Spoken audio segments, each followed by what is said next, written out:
So in this video, we look at section 1.2 of our text, which is all concerned with how scientists study chemistry. And the content that we're going to go through here could also be applied to other disciplines other than chemistry. So in science, we obtain new knowledge through the process of what's referred to as scientific research. And scientific research is really just the systematic investigation into a subject. So we're just going to be very slow, very cautious, and very deliberate in the way in which we investigate a subject, rather than just kind of like, randomly doing it. Now, scientific research is broadly defined, or broadly sort of divided into two categories. There's basic research, which is really just concerned with the discovery of fundamental new information. And then there's applied research, where you begin with an idea of what you would like the outcome to be. So applied research is concerned with the discovery of new products and processes. So right from the very beginning, we have a new product or process in mind, and we're kind of going to be steadily working towards that. So hopefully during your undergraduate career, you will have the opportunity to engage in real scientific research. And definitely for STEM students, once they transfer, I always encourage them to get involved with scientific research as an undergraduate as soon as possible.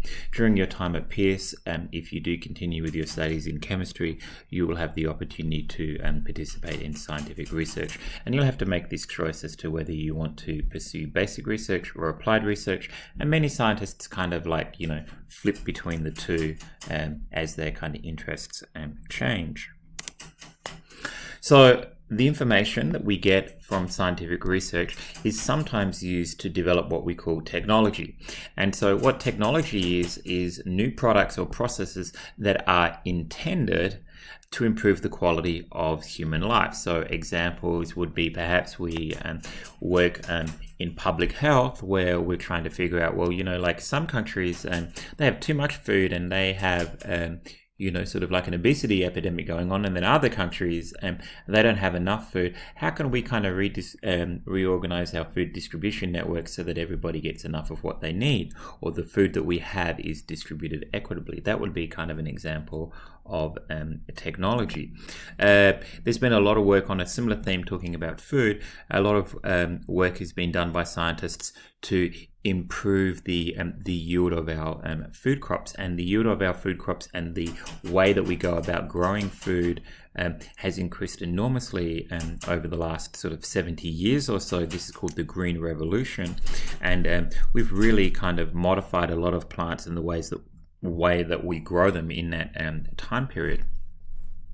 And of course, when we think about technology, there's always microelectronics, and there's been a huge improvement in the quality of human life as a result of advances in microelectronics and all of those wonderful gadgets that we enjoy. Now, of course, technology is intended to improve the quality of human life. It doesn't always go as intended. Sometimes technology has unintended outcomes, and a good example of this is when drugs are released that cause more harm than good. So the classic example, which actually led to the development of a lot of the organizations like the FDA around the world, was the development of the drug, or the release of the drug, called thalidomide. So thalidomide is a drug that is very good at solving morning sickness in pregnant women, but it also leads to fetal abnormalities. And so in the sort of 60s and 70s, this drug was sold around the world as a cure for morning sickness, and a whole bunch of kids, thousands of kids, were born with deformed limbs, and some of them were very, very severely deformed and only lived for a short period of time after they were born. Now, fortunately, this drug kind of got caught up in the first sort of round of drugs to be seriously screened by the FDA. So it never, which was a sort of newly developed organization in the US, and it never actually saw release in the US because it was still going through our drug review program. And as a result, that kind of saved a lot of kids from this horrible fate, but it also inspired the formation of similar organizations around the world to review drug safety. Now, what's scary is there are some countries in the world that don't have good drug oversight rules or organizations, and they still sell thalidomide even though it is known to be harmful to unborn children. So what I hope is that from our definition of chemistry and matter is that you can see that the scope of chemistry is really broad. So there are some chemists who study the molecular basis of life. They study things like proteins and DNA and stuff like that. There are some chemists that work in energy and are helping us navigate the transition from fossil fuels to alternative sources of energy. There are people that develop materials for microelectronics. There are chemists who design the experiments that are aboard space probes that go out and visit sort of comets and other planets. There are chemists that design materials for use in clothing, especially high-tech clothing. And of course, there are chemists that design a whole array of pharmaceuticals. So the broad applicability of chemistry is one of the reasons that why almost every STEM degree requires you to take at the very least a series of general chemistry classes. So we've talked previously about the scientific method. It's important to realize that the scientific method is a generalized procedure that scientists use to obtain new information about what we call natural phenomena. And we'll talk about that a little bit more later on, what we mean by natural phenomena. So typically the scientific method will be broken down into sort of 4 or 5 key steps. To begin with, the scientists, when they're looking at researching a problem, will kind of identify the problem and make plans about what data or information they need to collect in order to investigate the problem. Then what they'll do is they'll run a series of experiments during which they will make observations.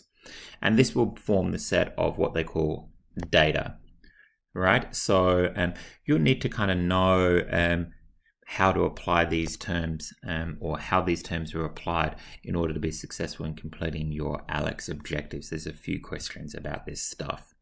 So once you've got a bunch of data as a result of conducting your experiments and making observations, you'll then kind of analyze that data and you'll try to make some general statements that summarize this information.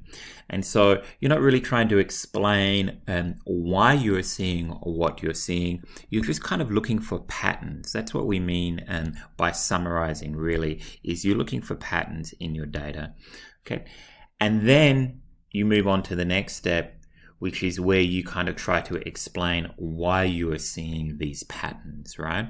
So you come up with, so a good example could be at this point you recognize, what goes up must come down, and then you attempt to explain it, and your explanation might be there is a force called gravity, right? And you can see how those two things are different, right? And so an explanation is not the same as a generalization. Now, once you think you've got a semi-decent explanation, what you're going to do is do some more experiments to either prove or disprove your explanation. And if your explanation goes wrong, is incorrect, then you'd have to go back here and reevaluate your explanation. So that's the general sort of key steps in the scientific method. So chemists will use experiments to collect information about a system, and what an experiment is a well-defined controlled procedure for obtaining information about your system.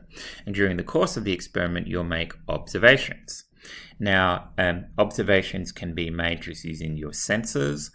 So you might sniff stuff, you might look at the color of stuff, but you also may use instruments to help you make these observations. So it could be something so simple as a microscope, or it could be something very complex, like a nuclear reactor or a a synchrotron, which is a type of radiation source.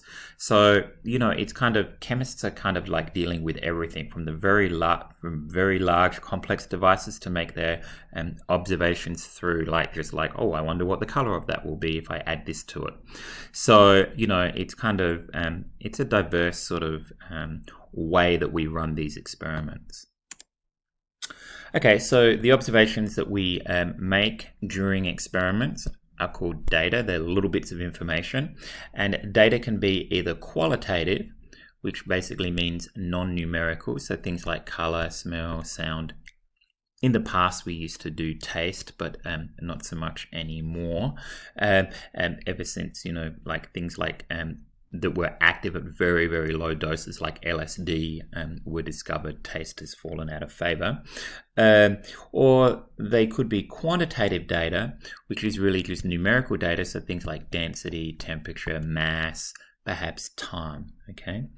Now, if you've got a good experiment, you try to only have one thing changing at a time, or otherwise you don't sort of you can't tell why you are seeing what you are seeing. So you wouldn't want the temperature to be changing at the same time as the pressure, because then those two things will get confused. Similarly, if you've got a good experiment, you'll have some kind of control there, so you know what the result is when all of your variables are known. So, here it is, this is the result that I observe under standard conditions, and now I'm going to start messing with it and see what happens. So having a control there is an important kind of aspect of any experiment.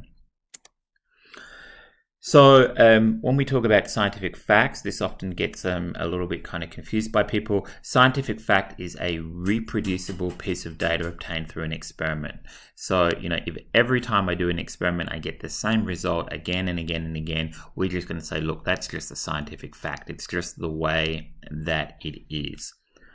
So once we've done some experiments, and we think that we've kind of come up with we've collected some meaningful data, what we'll do with that data is we'll publish it in what we call a peer-reviewed journal. So what's going to happen is that scientists will write up their results. They'll explain how they did the experiment. They may even propose a tentative explanation for their results, and then they will publish it. And the reason for publishing it is so that other scientists can critique what they've done and double check. Now, whenever we do this process, it's always the information that has been published is always being reviewed by other scientists, what we call peer review, to make sure that the experiment was designed well, and that people aren't making any outlandish claims about the data that they've collected. Now, this doesn't guarantee perfection. It just means that the experiment was done well. Someone may do a better experiment, or may even do the same experiment but in a better manner later on, and then sort of come to different answers about what the observations should be. But it's kind of an iterative process where the experiments get performed better and better, and they also, more intricate experiments get performed over time. So there's a huge number of these peer-reviewed journals that are in Chemists, that are sort of the chemists publish in, and most of these articles you really need kind of like an advanced degree in order to understand them. If you're very lucky, you might get an article published in a peer-reviewed journal during your undergraduate college career while you're a trainee scientist. Okay, so once we get a bunch of these scientific facts from all of our different experiments, and then what scientists are going to do is they're going to try and understand the relationship between the individual pieces of data. And what this gives rise to is what we call scientific laws. So scientific laws summarize facts about a system, but they don't explain why a phenomenon occurs. Sometimes scientific laws are mathematical, sometimes they're explained in words. So a good example of this is the universal law of gravitation, which says that the force of gravitation between two objects with mass m1 and m2 is equal to a constant multiplied by the product of the masses of the two objects divided by the distance between the two objects squared. Now, you don't need to know this, but what I'm saying here is this is just an example of a scientific law expressed as a formula. And so what is happening in here, it's describing how these two objects with mass m1 and m2 behave, but it's not saying why they do what they do, right? Okay, so we mentioned this previously. Scientific laws that summarize a large amount of data are different from societal laws in that they are natural laws. No one created them, they're just there, right? No human created the scientific laws, they just exist. But the other important quality of a scientific law is that they're not arbitrary, i.e., like they weren't created by people, and they can't be changed. They just are what they are. Whereas with a societal law, if you don't like the law, you can write your member of Congress and maybe you can get it changed. Okay. So the other thing that scientists will do is they will generate what we call hypotheses. And what a hypothesis is a testable explanation of a scientific law. So, we might say that law that we just saw there, F equals G m1 m2 on d squared, we're going to come up for an explanation as to why we see that, and we say, aha, the reason that objects behave like this is because it's due to the presence of a force called gravity, right? There we go. And so then we would have to go ahead and test it. So the thing that makes a scientific hypothesis unique is that it's testable, right? So it can be tested by experimentation. So non-scientific hypotheses often have a different definition, and the big difference might be that the hypotheses that you might see in something like philosophy often will omit the testability requirement. It's not a scientific hypothesis unless you can think of an experiment to test it. Now, once we these scientific hypotheses, once we've generated a hypothesis, they're plausible but tentative. We'll do more experiments, and the result of those experiments will be that we'll either disprove our hypotheses or we'll say, yeah, it's still likely. But what we can't ever do is we can never definitively prove a hypothesis. We just gather more evidence that the hypothesis is likely correct, but we're never going to claim that it's proven. So this would be kind of a typical question where you have to classify things as either being a scientific fact, a result from an experiment, a piece of data, a scientific law. It's a summary of a collection of scientific facts, so it's summarizing the results of many experiments, or a scientific hypothesis where we are explaining why we're offering an explanation for a scientific law or for a series of observations. So the key thing here about the hypothesis is it's a testable explanation. We're going to be saying why something occurs.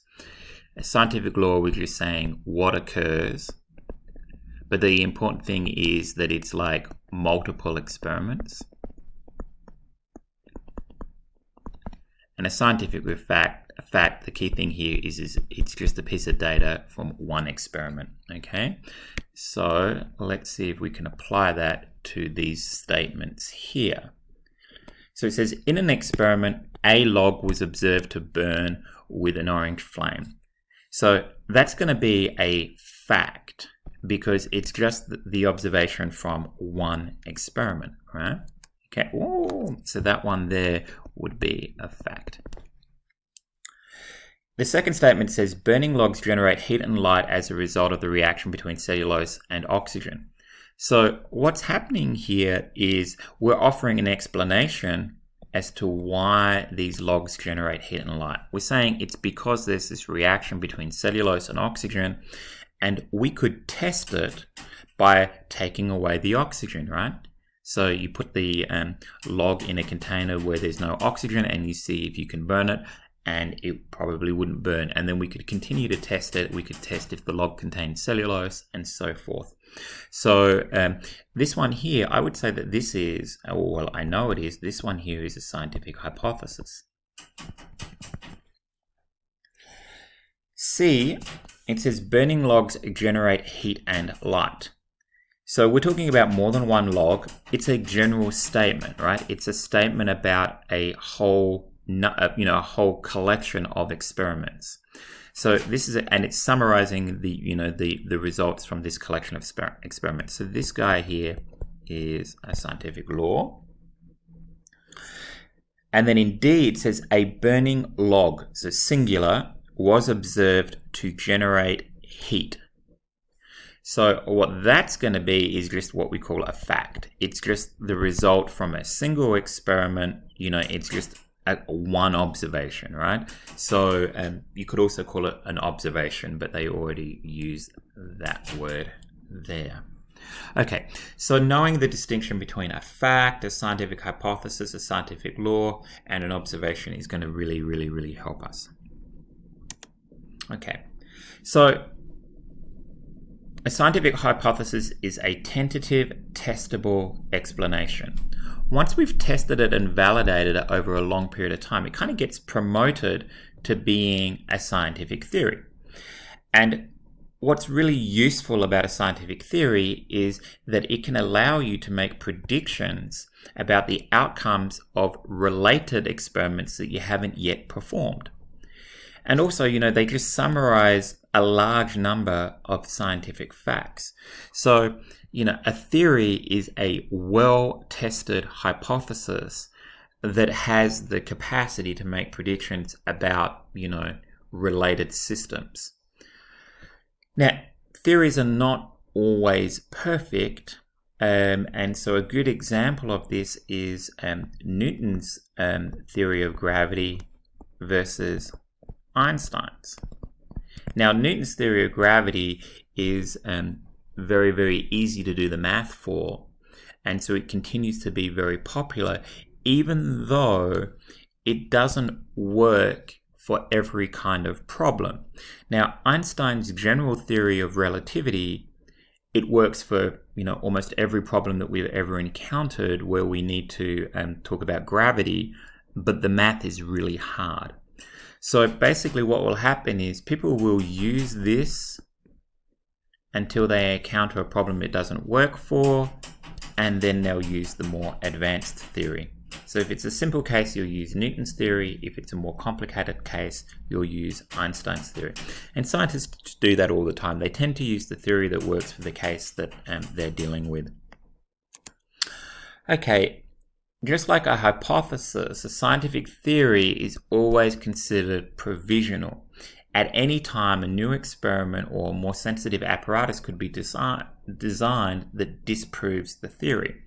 So we talked about Einstein's theory of general relativity versus Newton's theory of gravitation, right? This we know not to be strictly correct, and this is the best theory that we have at the moment, Einstein's theory. So there are really only kind of like two outcomes from, when we test a scientific theory. You can either disprove the scientific theory, and then you need to kind of like, modify it and improve it so that it agrees with experimentation, or you kind of fail to disprove it. And what that just does is like it adds evidence that your theory is on the right track. It doesn't actually kind of, prove your theory. So then you kind of have to design new experiments to try and disprove your theory again. So really we're kind of being very cautious in our approach. Now, there are some limitations to the scientific method. The scientific method is designed to explore what we call natural phenomena. So we look at something that exists and we ask, why is it like that?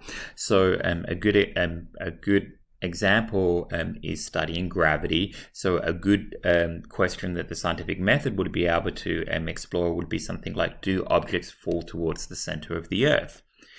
And the reason why the scientific method works best for these kind of phenomena is because it relies heavily on experimentation. If you can't do an experiment, to kind of like address your question, then the whole scientific method sort of grinds to a halt. It just doesn't work very well. So phenomena for which experiments can't be designed are not amenable to study using the scientific method. So there are a lot of examples of this. One is string theory. String theory is proving very, very difficult to examine using the scientific method because people can't come up with experiments to test it.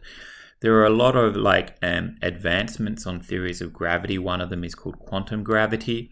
And again, it's proving very, very difficult to explore quantum gravity using the scientific method because we just kind of can't find experiments that we can conduct to investigate this. Religious questions are not handled well by the scientific method. So an example might be something like, what is ethical behavior? That's very, very difficult to explore using the scientific method. And then there are some philosophical questions, things like, what is the purpose of life? Again, it's hard to kind of conduct experiments to test these things. So the scientific method just kind of stops working and you really kind of can't get anywhere with it. All right, so that's a really broad overview on how scientists study chemistry. I hope it was helpful and good luck.